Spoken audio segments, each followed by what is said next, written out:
ආයුබෝවන්. මෙන්න 10 11 දරුවන්ගේ පළවෙනි ප්‍රශ්නේ.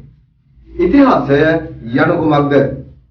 ඉතිහාසය කියලා කියන්නේ පුතේ අපි දන්නවා ලෝකයේ තියෙන පැරණිම විෂයන් වලින් එකක්.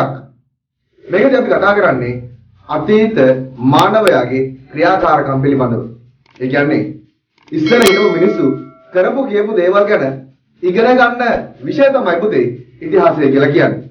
එහෙමනම් හොඳට මතක තියාගන්න ඉතිහාසය විෂය තුලදී අපි ඉගෙන ගන්නේ මිනිස්සු කරපු කියපු දේවල් ගැන විතරයි. මේක හොඳට මතක තියාගන්න මිනිස්සු කරපු කියපු දේවල් ගැන ඉගෙන ගන්න විෂය තමයි ඉතිහාසය කියලා කියන්නේ. එහෙනම් අපි දෙවෙනි ප්‍රශ්නෙන් හම්බෙමු. අපි රාවණාගේ දරුවෝ.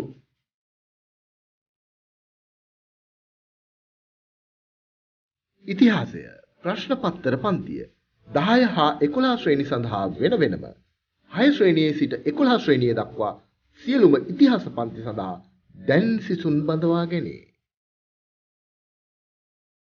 ලියාපදිංචිය සඳහා පහත ඩිස්ක්‍රිප්ෂන් එකෙහි ඇති ලින්ක් එක වෙත යන්න.